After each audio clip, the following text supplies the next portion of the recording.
Hi everyone and welcome to episode 1 of the beta battle with Man United. So what's a beta battle, I hear you ask? Well, the beta battle is simple. Ole Gunnar Solskjaer is in charge of Man United in real terms at the moment as we speak in the 2019-20 season. And I've now got the reins of Man United in the 2019-20 season on FM20, the brand new game, the beta version of the game.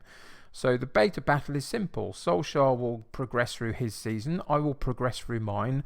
By the time the beta is done, I will have finished my one season in charge of United and will have set Solskjaer targets to reach through his real terms season as he progresses.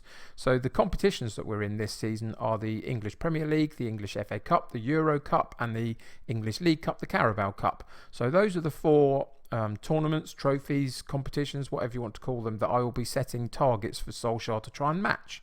And at the end of my one season in charge, I'll be making a note of those four results. And later on in the cycle of FM20, by the time the real league season of 1920 is done, then we will release another video just to compare the notes of how well he did compared to how well I did. So I'm fully aware that there's a few new developments in terms of what they've done with the game for Football Manager 2020. We will be looking at those over the next couple of episodes, you know, things like the development centre and the club vision and etc, etc. There's a few other bits and pieces in there that they've worked on, but purely for this particular episode, just to get us going, I'm going to negate some of that a little bit just for now. We will get to them, and what we're going to do is just take a look around the squad, because I've changed a few bits and pieces, got some players out, brought some players in, set up my version of Man United, and then we're going to play our first league game. The transfer window is now closed. We're sitting on the 11th of August 2019.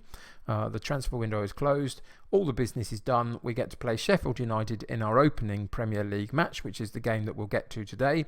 But alongside that, I have done some transfer business. So let's go straight in and have a look at the transfer dealings. So a lot of this obviously has been done pre-me. Up until Alexis Sanchez on this right hand column here, all of the stuff before that was done in real terms. I've done what's happened since. So what's happened since in terms of players outgoing? Well, Nemanja Matic has left the club. He's gone to Leicester for 11.25 million. Just an aging player that I wanted to get off the wage bill and bring some more younger players in. It's the style of culture that the club are trying to embed, really bring in some younger, more hungry players. We've seen that in real terms with Solskjaer signing the likes of Dan James and Wan-Bissaka, etc. Juan Mata also falls into that category, so he's left the club, just an aging player that I wanted to bring a new, younger breed in. Marcus Rojo, we had a number of centre-backs, about 6 I think in total, and we just didn't need that many, so Rojo was the one that I decided to get rid of and move on, just so we can reshape our squad a little bit and get a better balance in the 25-man squad that we've named. Brandon Williams is one of the youngsters from the under-23s, and he's now out on loan on Preston.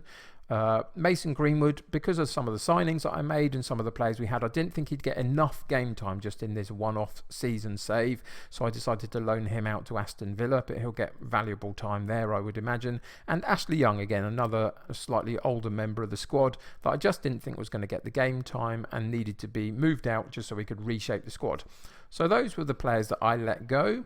You can see that in terms of what Man United did before me, Maguire and James and Wan-Bissaka were the big people that they brought in for quite a lot of money. I've spent an awful lot of money myself. Right the way down to Guadagno, I think that's how you would pronounce it potentially, is what they've done before me. And what's happened since is everything that I've done. And there are 5 players in compared to basically the sort of 5 players from the first team out. But it's just rebalanced the squad slightly. We've worked on our midfield options and our striking options a little bit. So let's go through them. First off, we've got Moussa Dembele, who's come in and will basically play as our number 9. A decent young-ish striker at 23. I don't think that's too old. I was looking for trying to get people in under 23 if I could, where possible. Wasn't maybe always possible, but mostly I managed it. And he'll come in and play as our number 9, a very good all-round striker, good finishing, decent amount of pace, good determination. So I think he's a good buy, and obviously someone that United are potentially looking at in real terms as well. So he'll come in and play as my number 9. Nicola Muru is maybe not somebody that we know too much about. Sampdoria, I bought him in from, and he's going to be an alternative to Luke Shaw at the left back position. Obviously I got rid of Ashley Young, so needed another option there. It's another reason why I wanted to change Ashley Young, because I didn't think he was particularly well suited to the left back role really, and that's where I would have had to have played him if he'd have stayed in the squad. So I decided to change it, and we've now got Nicola Muru, who will play in rotation with Luke Shaw, and just see how they get on. Lewis Cook, the 2 English players further down the list here, the 2 more recognisable English players, should I say, cost me an awful lot of money, but it was worth it just to keep the ethos of the club going really, and trying to look slightly younger and English, British as much as is possible. So Lewis Cook came in from Bournemouth, and he's going to play in rotation in the deep lying playmaker role on the central midfield line with Paul Pogba. Switching in and out in various games, so he's going to have be a really useful alternative to Paul Pogba in that role. I'll talk to you about my team tactics and formations in a second. So he's come in from Bournemouth. Hamza Chowdhury has come in from Leicester, and he'll play in rotation with McTominay as the ball-winning midfielder in our central midfield. Decent amount of tackling, decent amount of stamina, work rate, all those good things for a decent ball-winning midfielder. So he's come into the club. Paid over the odds for him, but again, I wanted to bring another young English talent in, and he was the best I could find. And the last person is Jared Bowen. Maybe some will know him, some may not. We bought him in from Hull, a good young player at 22. I think he's got a decent all-round game, nothing hugely spectacular, but we were lacking a little bit of backup on the right wing.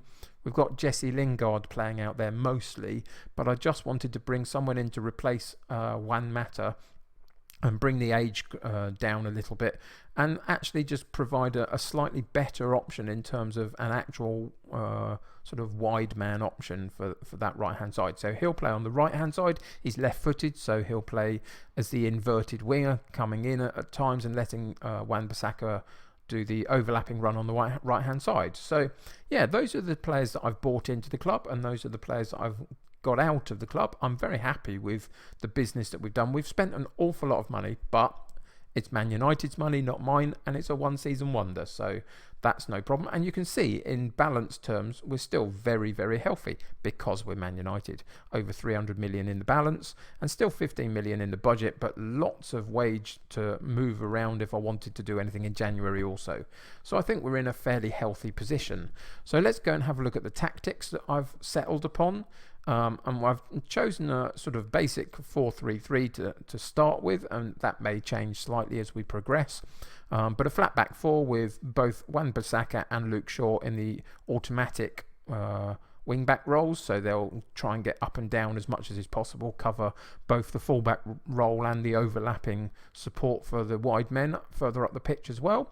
Maguire and Lindelof are going to be my first choice centre back pairing, with Eric Bailly and Phil Jones when he's fit. He's got a 2-month layoff now. It was 3 when he broke down earlier in the friendlies. So he and Eric Bailly and Axel Tuanzebe will provide competition for the central defensive roles in any rotations that we provide for our team moving forward. I like to rotate my squad as much as is possible, almost get 2 set 11s and rotate them between different games. Obviously this will be primarily my A side for the big matches, and then some of the lesser matches that we play, it will be the other 11 with a couple of alternate options depending on what's happening with injuries at the time, etc. So yeah, that's my back 4. You can see that Wan-Bissaka and Shaw are now supported by Diogo Dalot when he's fit. He's only got a minor knock, and also Muru, who we talked about. In terms of goalkeeping options, it's very simple, isn't it, really? David De Gea is number one, and Sergio Romero will replace him if and when need be. So that's absolutely fine. Central midfield, I've chosen a flat three in central midfield, just with the different roles that they play, just to see if I can get that working. I may move one into a holding player role or into an attacking midfield role, possibly, depending on how we move through the season and what sort of results we're getting. But currently in the centre point is McTominay or Chowdhury, just playing that ball-winning midfielder role, the destroyer role, and I think both of them can do it very well. They've both got decent tackling, decent teamwork and work rate, etc. I think McTominay looks pretty good this season, so he'll get the opportunity to start, and Chowdhury will push him for that first team role. On the right of the three, we've got Fred, but normally, actually, it's going to be Andrea Pereira. Now, that may be a slightly odd choice for some who may not think he shows himself too much in real terms, but in Football Manager terms, I've managed Man United before. And the thing that I love about Pereira, if you can get him working, and sometimes you can and sometimes you can't, is one, he's the best free kick taker in the club.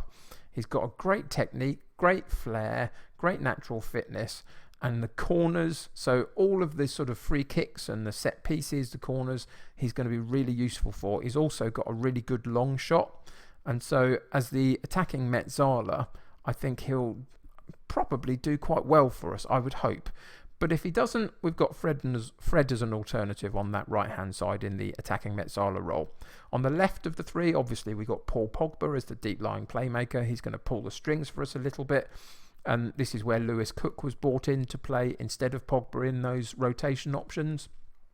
But we've also got the youngster James Garner, who I bought from the under-23s. I've bought a couple up from the under-23s into the squad. Just here and there he'll get game time, but I think he's worth taking a punt on occasionally. And hopefully he'll develop his game in the season that we've got him. So that's the central midfield.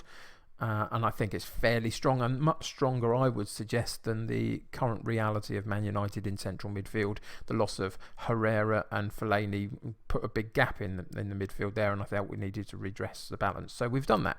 On the right-hand side, a little bit weak maybe, but we've got Jesse Lingard and we've got Jared Bowen, obviously, but also the likes of Dan James, and we've got Angel Gomez from the under-23s as well. Can all play wide right and wide left. So there's plenty of options in our wide areas moving forward, which is really positive. So on the left, it's fairly similar. We start with Rashford. We've got Dan James. We've got Angel Gomez. We've got Pereira even could play there at a push. There's lots of options to move these wide men around if we need to. So to start with, it'll be Rashford and Lingard, but that could change as the season progresses. And up top, we've obviously got our new number 9, Dembele, which means that Anthony Martial finds himself in the sort of alternate role in striking options just currently.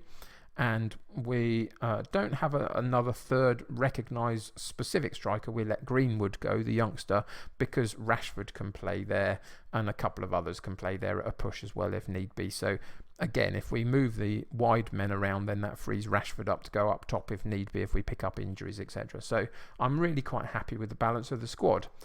Most people are healthy and fit. Obviously, Phil Jones is out for a couple of months. Diogo Dalot and Pereira are both got minor knocks, so they'll be available for the next match, but aren't available for this one.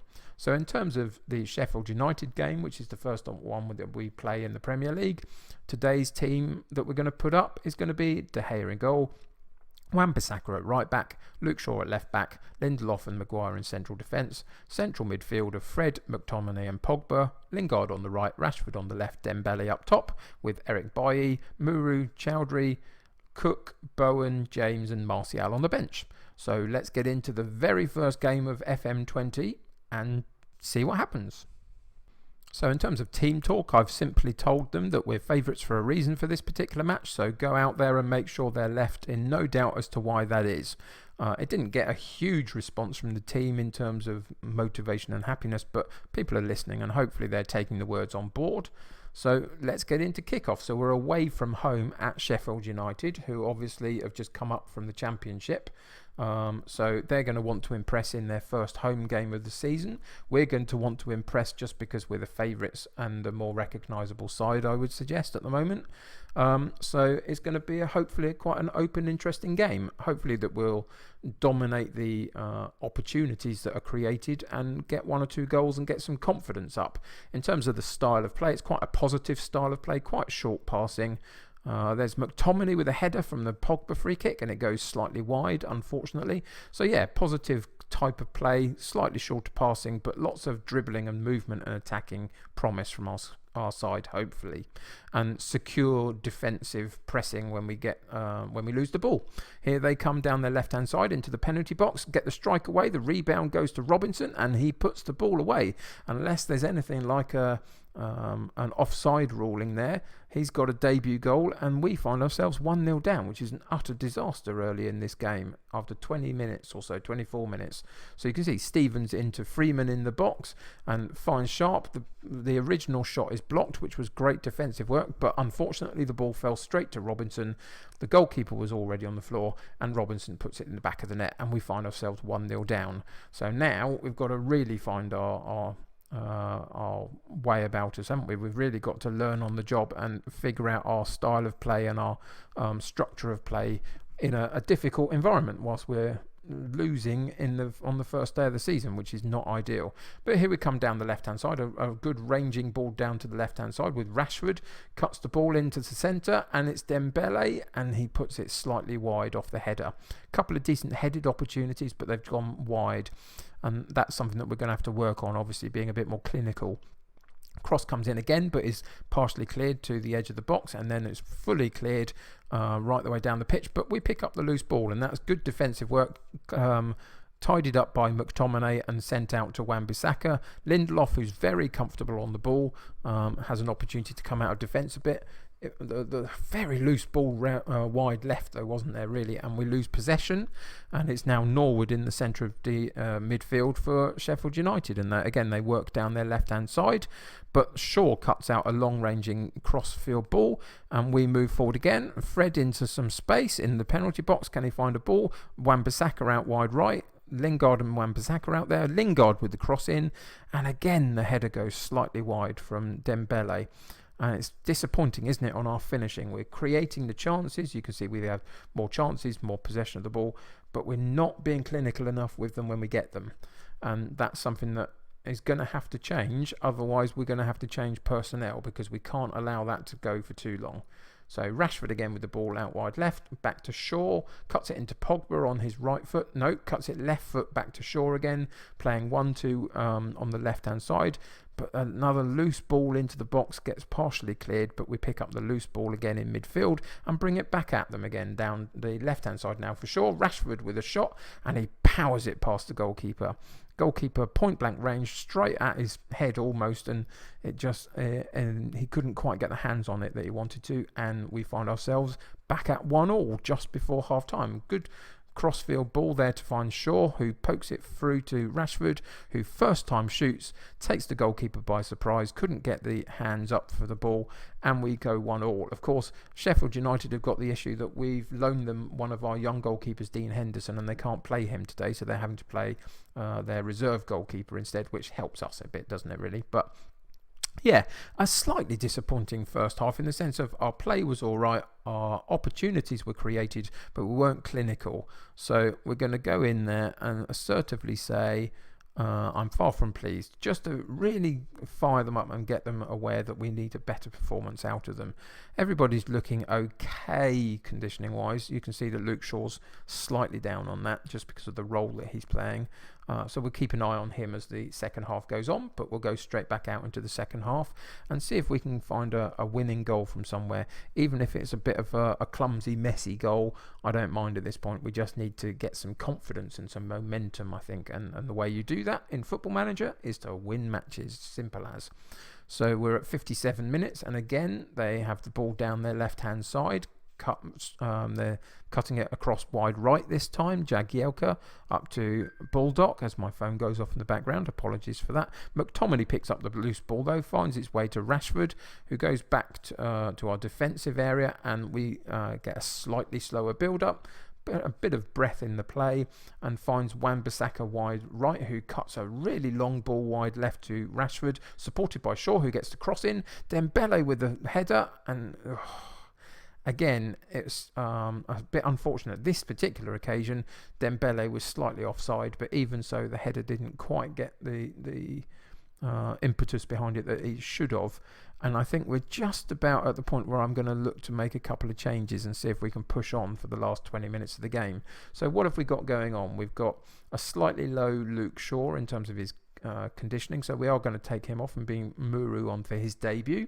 And then further up the pitch, we've got a couple of issues that we need to solve. And one is that Jesse Lingard's looking a little bit nervy, so I'm going to take him off. And actually, instead of Bowen, I am going to put James down that right-hand side and see how he gets on with his pace. And Dembele has missed a couple of very key headers, so Martial's going to come up top and finish the game for us for those 20 minutes and see if we can get a couple of opportunities for him to have a strike at goal. So Muru down the left-hand side from a throw-in into Pogba and back to Muru. Cuts it into central midfield to Fred, who almost loses the ball, but McTominay again tidies it up. He's a really good tidier of the ball in midfield. And there's Dan James and Rashford on the half volley. Brilliant. Dan James on the wide right was in plenty of space, cut a very low ball across, right the way across the penalty box to the on-running Rashford. You can see it here. They have a loose moment. James with his pace nips in, gets the ball right the way across the penalty box onto Rashford's foot, and he powers the ball at the goalkeeper, gets a hand on it but pushes it into the net rather than wide, and we go 2-1 up with about 12 minutes to play plus a couple of minutes for injury time. So all of a sudden it's looking a little bit better than it was. So again, Sheffield United get the chance to build up down their left hand side. Can we again intercept the ball? It's been sent right the way over to the right hand side for Freeman and Jagielka into Fleck, but McTominay again, the destroyer, comes in, gets a foot in, and the ball's put forward to Rashford, and a brilliant strike by Rashford on his right foot, cut inside the penalty box and put it around the side of the goalkeeper into that far top right hand corner as he looks at it. And that's a brilliant goal, but it all stems from the interception again from McTominay, who started very, very well. A decent midfield enforcer. Rashford, lovely strike right into the top right-hand corner. And we go 3-1 up, and we can breathe a little bit of a sigh of relief, having had a bit of a stuttering first half start. But, you know, any win away from home is a good win, whoever it's against. And it looks like that we're going to get that. 93 minutes, couple of seconds left of the game through to the final whistle. There's the final whistle. And we get a decent 3-1 win. And Rashford, I hadn't even realised as I was going through the game, to be honest, scored a hat-trick. I knew he'd got a couple, but yeah, he scored his hat-trick, which is really positive for a starting point for him, playing off that wide left-hand side. Interchanges well with the likes of Martial or Dembele, whoever's up top, and gives us options going forward, which is really encouraging. So I'm going to go in there and calmly say, well done lads, that was a good win for us. We're not going to get carried away, but we're just going to try and build the momentum and build the good feeling around the club, and all the players seem happy with that. So if we come back out of there, you can see that we got our first victory and our first hat-trick in terms of our achievements, which is fabulous. And we keep pace with some of the big boys around us, Liverpool, Arsenal, Man City, Chelsea, the likes, and Tottenham, who have all won their first game. So there you go. That's a very encouraging start. Go through the inbox. We hammer Sheffield United. Dembele makes his debut for Man United along with several other players. And Classy Rashford was the player on form. So that all makes sense. And it's a really good start to a one-off Premier League season in this beta battle against Ole Gunnar Solskjaer at Man United. So I hope you enjoyed that particular first episode. That'll do it for today. We'll just go and check in as to when we're going to come back again for the next game for the next episode. And I think what we're going to do is probably come back and play the West Ham game. By then, I'll know my Euro Cup group as well, so I'll fill you in on what's happening there. But we're going to come back and play the West Ham game in the next episode. But until then, if you enjoyed this particular episode, why not chuck a like on it? If you think you're going to enjoy this series, which I think I will, then why not subscribe to the channel? That helps you keep up to date with the videos. If you're playing Football Manager 20 yourself for the first time, let me know how you're enjoying it in the comments below. Let me know what you like and don't like about what they've done with the game this year. But until next time, take care of yourselves. I will see you soon, and bye for now.